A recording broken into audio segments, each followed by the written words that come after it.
Today, let's talk about cameras.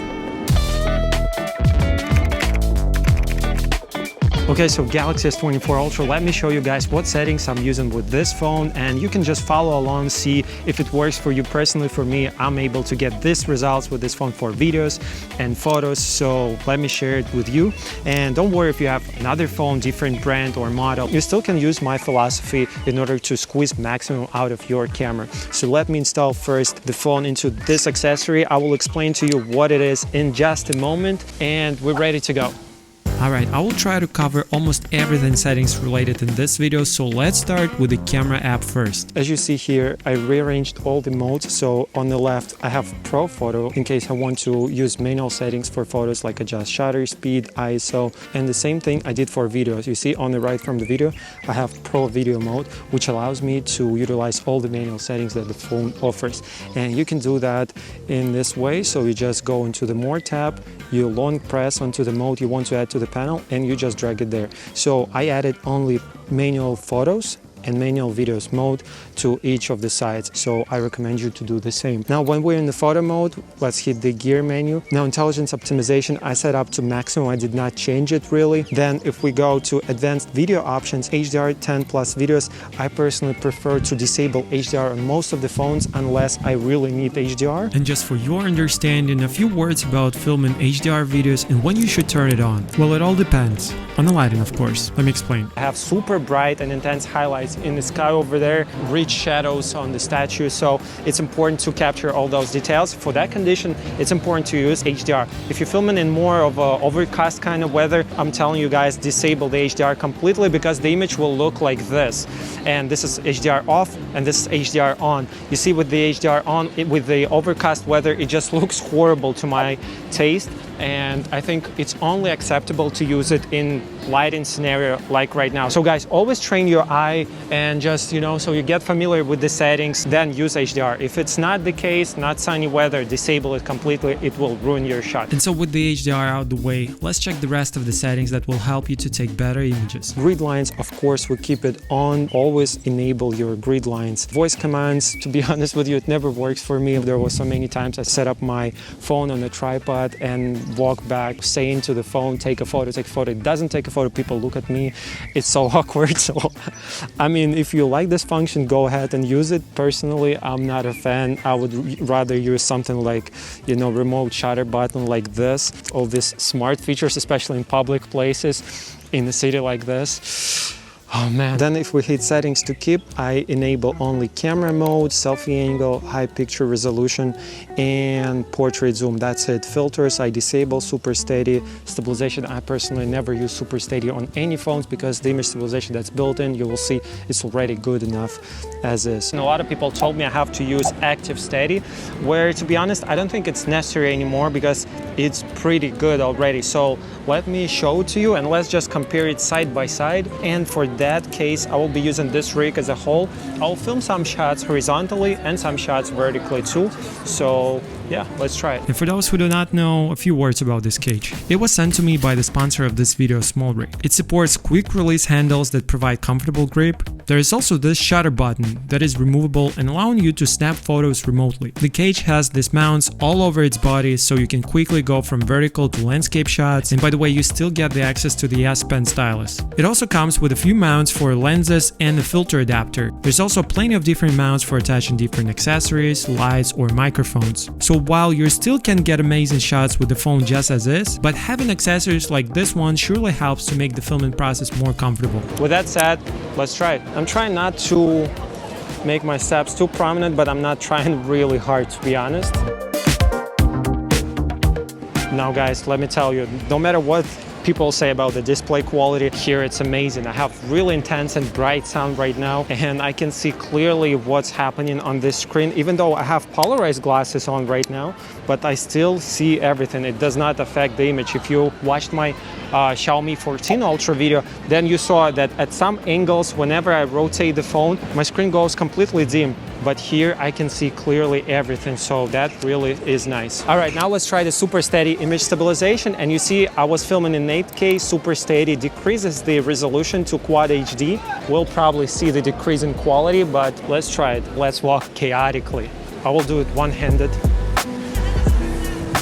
like so, just so we can see if it's worth to use additional level of image stabilization and lose in resolution quality. Yeah, you see when I'm walking chaotically, the horizon is just super crooked. Whenever I tried to walk smoothly and paid actual attention to what's going on in the shot, in that case it looks beautiful. 8K additional resolution, I can even punch in if I want to.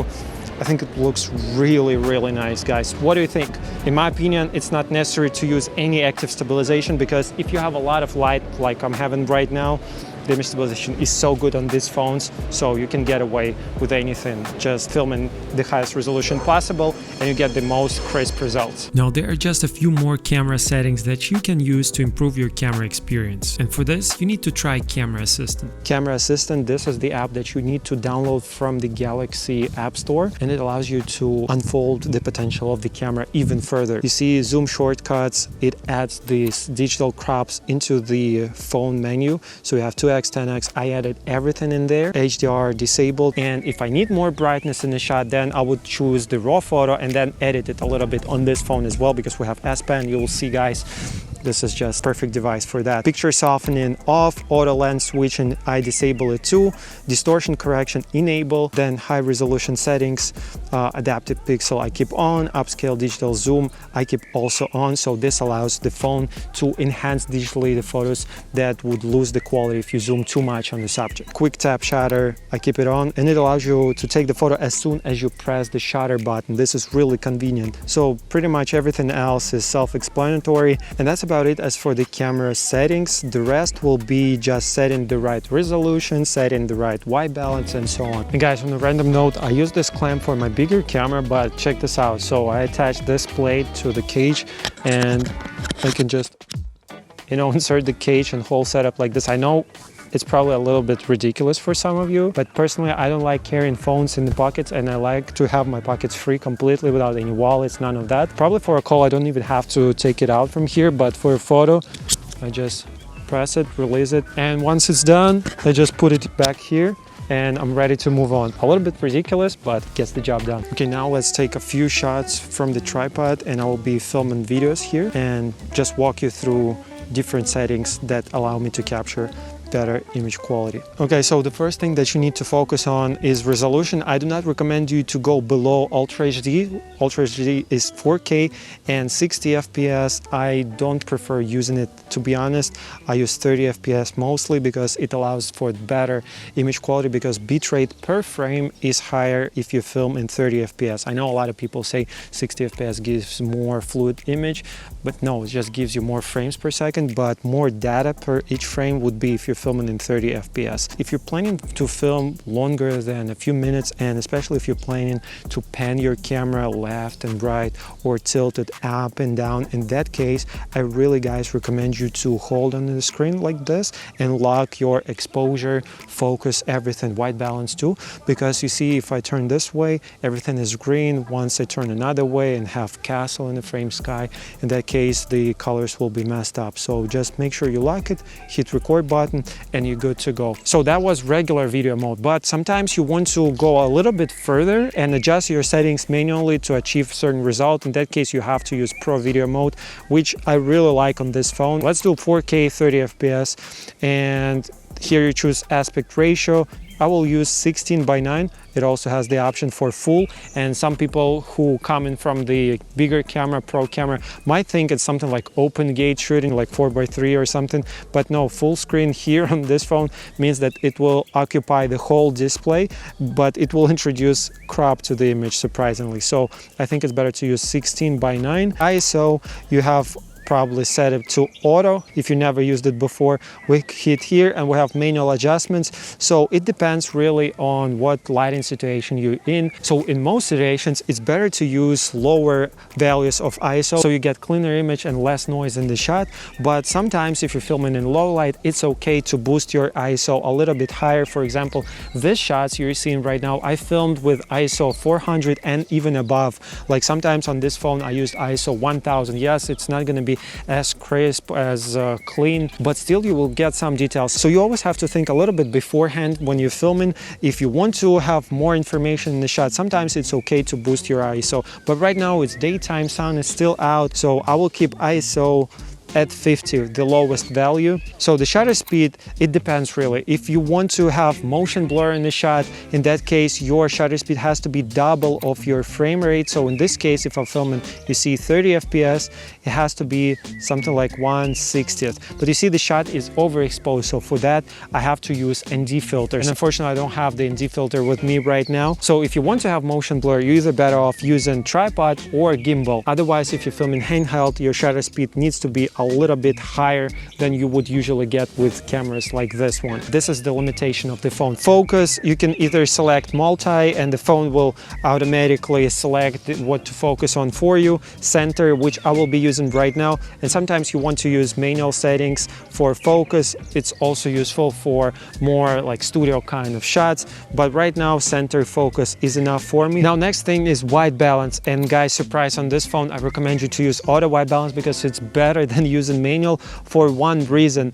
You see here, yes, you can adjust different temperature in Kelvin, but it does not give you any adjustment for the tint. But just in case you know where it is and if you need to adjust your colors, it's also there. So another thing that you need to keep in mind is that 1X main camera is more light sensitive. It has bigger aperture and bigger overall sensor, so it's enough to have your shutter speed in these conditions at, let's say, 1/125. However, you see, once I go into the super telephoto lens, it has aperture f3.4, and the shot just gets a little bit underexposed. You see here EV meter, another important tool here, and I would say it's underexposed. So I will bump my ISO a little bit to, let's say, 1/60th. It's not a crime, it's okay, you can do it.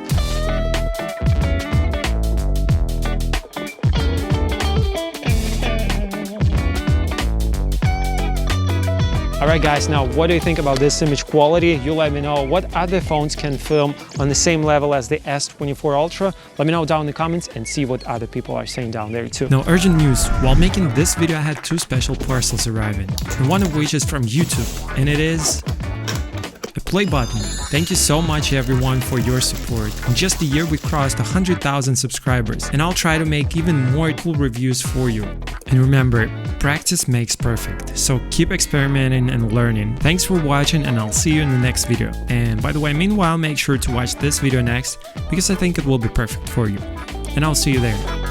Bye bye.